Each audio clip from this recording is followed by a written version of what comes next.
Olá, saudações, salute a tutti, sejam bem-vindas, sejam bem-vindos, sou Leonardo Magalhães e você está aqui no canal que trata de dicas de leitura, tá? E o tema aqui é religião, literatura e religião, filosofia e religião, história das religiões. Estamos em uma série lendo sobre a igreja, tá? Então usando material de teologia, de história, filosofia, etc, para discutir esse assunto, né? A igreja, o reino de Deus, etc. Bom? Então eu comecei a fazer um resumão do que eu fiz nos outros vídeos, né? Comecei lendo esse livro, né, A Igreja, em que é um livro que pretende ser uma solução para os desigrejados, um fenômeno, né, que eu ressaltei aí, de pessoas que estão deixando a igreja. Aí não falei qual igreja, tá? A igreja no sentido de não deixando uma fé ou virando ateu, tá? A desigrejada deixando a denominação. Então esse livro pretende ser supra-denominacional, ou seja, acima de denominações, ele pretende explicar o que é uma igreja, além das denominações em que as igrejas se apresentam. Então ele vai apresentar o que é uma instituição igreja, né? O que é um culto igreja, o que é o corpo de Cristo, ou a noiva do Cordeiro, né? Então tem essas distinções. Mas é um livro que, ao você ler, não é tão supra-denominacional assim, porque ele vai para o caminho, primeiramente protestante, né? A questão da sola escritura, e depois para um caminho mais pentecostal, mais dispensacionalista, tá? Então é um tipo, então não é totalmente superdenominacional. Aí a gente foi para outras fontes, né? Vamos ler teologia mesmo, teologia anglicana, né? Teologia sistemática, e também para fontes históricas, né? Que eu vou trabalhar nas próximas semanas aí, que é lendo aqui ao declínio e a queda do Império Romano, tá? Então aí a gente vai para a história, um livro interessantíssimo para entender como é que surgiu a igreja dentro do Império Romano. Mas isso aí é coisa para a gente ler com calma, muita coisa de história, para os próximos vídeos, tá? Então vamos continuar aqui terminando essa parte que também é histórica, viu? Então a gente debateu aí como é que surgiram, né? Vários vídeos falando sobre isso aí, como é que surgiram as várias denominações, porque tem várias doutrinas, né? Então já é uma questão da sola escritura que eu falei, olha, muito bem, a sola escritura é uma novidade, né, da reforma, do século XVI, mas a reforma não pretende ser uma volta ao primitivo, né, ao cristianismo primitivo, que Constantino teria deturpado. Ó, Constantino, tá? Vamos estudar a história de Constantino ali. Ó, Constantino foi realmente convertido.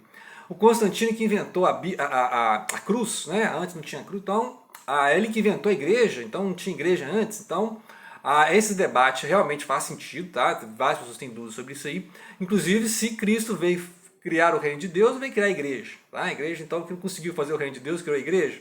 Né? Então a gente vai ver esse debate aí que não é simples, tá? Não é simples. E ele vai entrar, lembrando que ele é um teólogo anglicano, então ele vai dar desde as bases, explicando inclusive a origem do anglicano. Né? O anglicano, que é uma cisão ali do catolicismo na Grã-Bretanha, né? O Henrique VIII, etc. E depois, no continente surgiram aí o luteranismo, né, o calvinismo. Depois o próprio anglicanismo surgiu o metodismo, John Wesley, tá? Então interessante isso aí. E aí essas divisões, hoje nós estamos no movimento pentecostal, a quarta onda, né, o neopentecostal, a segunda onda, né? A gente falou das igrejas de Parede Preta, né, que está agregando jovens desigrejados, então os jovens estão indo. Tudo isso está em discussão, tá? Então, muito bem, o que é que tinha né? Tem um monte de anotações aqui, vamos ver se eu resumo. O que tinha então no cristianismo primitivo? O seguinte, essa fonte, e também nós vamos discutir nos próximos vídeos aqui o Gibbon, tá?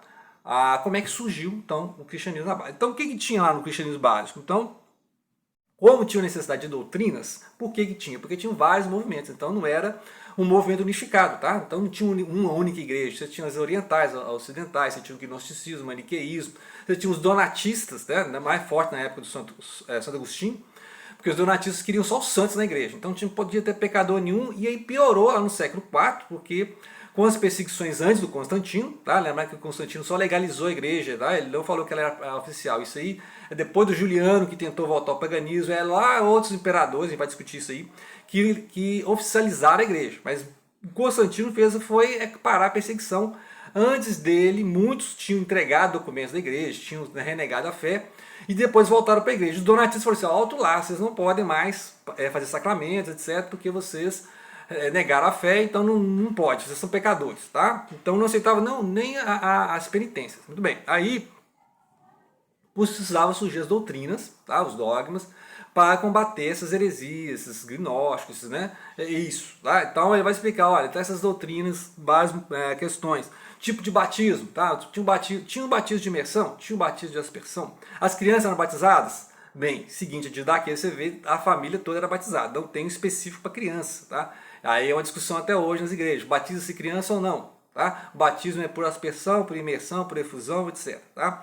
Então, à medida que vão surgindo essas dúvidas, é que vai precisando criar doutrina, tá? Então, por isso que tem essas várias, mas como se tinha na época os concílios, né, as formações unificadas, tá? A questão do Papa, por exemplo, de ter a última palavra, um dos motivos da unidade católica, por exemplo, é o Papa, né? Que aí, quando surge a reforma, essas várias igrejas, com essas várias diferenças, vão surgir vários grupos diferentes, certo? Então, uns a imersão, outros batismo de criança ou não, entendeu? Porque já não vai ter mais a unidade papal, por exemplo, que vai determinar a correta, por dizer assim, a ortodoxa, né? Muito bem, então vai ter os tipos de batismo, vai ter a graça. A graça ela é o sistema monergista ou sinergista. Nós cooperamos com a graça ela não podemos resistir, né? A graça é irresistível. Né? A predestinação, então essas várias doutrinas vão surgindo. A gnose enquanto heresia, a heresia do arianismo, a heresia do modalismo. Então a cada momento que surgiu uma heresia dessa, tinha que ter um concílio, tinha que ter lá uma forma de doutrina e um dogma. Né? Então se surge a doutrina e o dogma é porque tinha uma visão diferente, né? Que aí seria a heresia. A heresia é um outro desvio, né? Um outro desvio. E aquela fé que ficava determinada pelos concílios é a ortodoxa. Tá? E aí tem a igreja ortodoxa hoje, que é outra questão. Né? A questão então do Papa enquanto sucessor de Pedro, né? Então algumas igrejas não aceitavam porque tinham os patriarcas, aí formou a ortodoxa nesse sentido, né? Os patriarcas são descentralizados, não tem um Papa ortodoxo, tá? Tem as várias, né, igrejas ortodoxas, algumas hoje aceitam o Papa, tá? Então tem várias discussões sobre isso aí, e tem aquelas orientais que não aceitam outros concílios, então alguns aceitam o concílio 1 ou 2, 3 ou 4, entendeu? Então não é também um conjunto muito homogêneo ortodoxa, tá? Tem várias divisões. A questão de Maria imaculada, né? Imaculada, concebida sem pecado, ou ela foi purificada no momento da concepção, né? Então tem essas discussões aí. Se ela é corredentora, até hoje tem essa discussão. Maria é corredentora, ela ajuda na salvação, né? Então, a rainha do céu, tá? Discussão sobre Maria, rainha do céu. Todas essas discussões existem.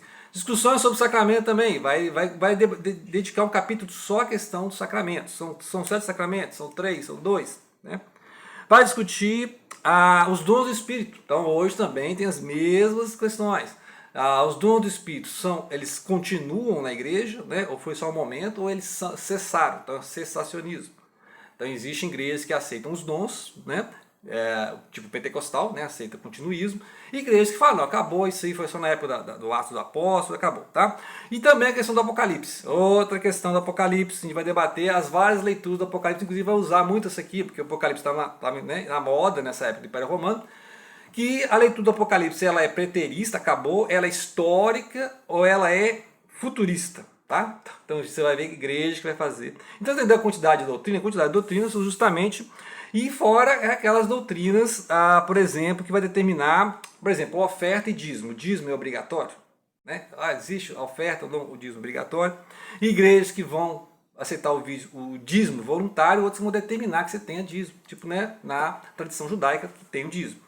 A ordem do culto. Né? Vai ter ceia todo culto, ou vai ter ceia uma vez por semana, vai ter ceia uma vez por mês, uma ceia uma vez por ano, tá? Santa Ceia do Senhor, vai ter, como é que vai ser? A ordem do culto vai ser louvor, sermão mais louvor, ou vai ter um ofertório entre os louvores, ou vai ter 2 sermão, vai ter um estudo bíblico, né? Tem igreja que você tem um louvor, um estudo, o sermão e mais louvor, ou então você tem louvor, o sermão, mais louvor, estudo bíblico e aí ofertório, etc. Entendeu? Tudo você entendeu?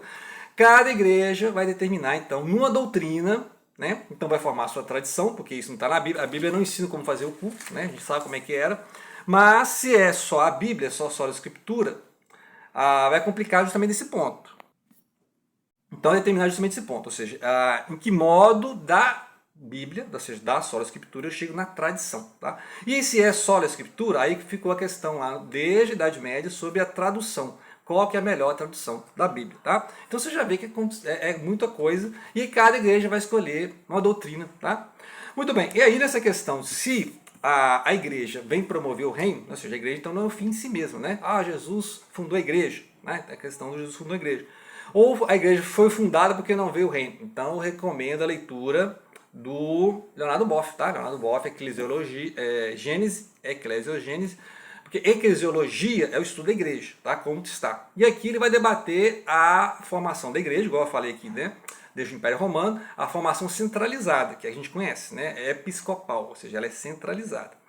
E aí, como contraponto a ela, as eclesiais de base, né? E algumas têm, outras não têm, que aí é desde os anos 80 e foi reforçada pela igreja sinodal, tá? Que é os sínodos. E aí já é proposta o Papa Francisco. Tá? Imagine que continue essa igreja sinodal, que aí é um contraponto, né, ou um complemento à igreja de cima para baixo. Você tem uma igreja de baixo para cima se organizando nas comunidades, as paróquias, etc. Tá bom? Então esse livro aqui é mais para quem está acompanhando a igreja católica. Tá? O livro ali da igreja, do Teologia Sistemática, aí toda a igreja católica e protestante. Esse aqui é mais recomendado para católico, tá? E aí ele vai discutir, por exemplo, que existem mais diáconos, né? Ele vai discutir, por exemplo, que existe mais diáconos, né? Os diáconos permanentes que vão ajudar ali o clero, tá? Comunidades de leigos, ou seja, pessoas que não são do clero, que vão ajudar o clero, né?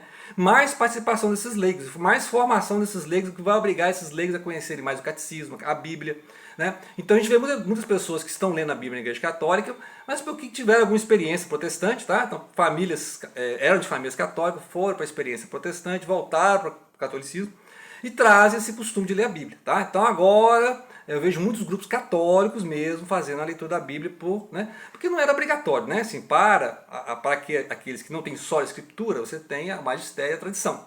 Mas para quem tem só a escritura, né? Que é só a Bíblia, só a escrita, então ele é obrigado a ler a Bíblia, né? Porque a fé dele não baseia na Bíblia. Se ele não lê a Bíblia, né? Porque ele não pode confiar no pastor, o pastor vai interpretar da cabeça dele. Então a gente fala assim, eu saí daquela igreja porque o pastor estava lendo aquele versículo errado. Então, porque se ele tem autoridade para ler a Bíblia, né, e falar, agora eu não concordo com essa doutrina, ele vai sair da igreja formar dele, tá? Por isso que existem 40 mil denominações, igual eu falei no início, tá bom? E aí, então, o que o Leonardo Boa faz aqui é falar, existe a igreja instituição e existe a igreja corpo de Cristo, tá? Então é isso que vai, basicamente, que ele vai determinar, olha. Através da igreja, instituição, você forma o corpo de Cristo, você forma a noiva do Cordeiro, você forma o reino de Deus, tá? Então a igreja é só um instrumento, tá? Não é a igreja um fim em si mesmo. Tá? Então, o mais importante não é a igreja em si, mas a igreja enquanto que? Evangelho, né? Evangelização. Tá? A igreja vai promover o reino de Deus. Tá? Então, ele faz essa diferença. Agora, fala, a igreja enquanto corpo de Cristo foi fundada no Pentecostes. Tá? Então, você pode falar, Cristo fundou a igreja? Ele deixou os apóstolos fundaram a igreja enquanto corpo de Cristo na Pentecostes. Agora, a instituição igreja. Aí, quando a gente fala da instituição igreja, nós vamos mexer aqui, né, em história braba, né? Que história braba que é o declínio, a queda do Império Romano. Como é que formou então a instituição igreja lá, com papa, com bispo, né, arcebispo, cardeal e tal, né? E aí nós vamos discutir então como é que formou-se dentro do Império Romano a hierarquia da Igreja Católica, tá? Então é isso aí que nós temos para os próximos capítulos, tá bom?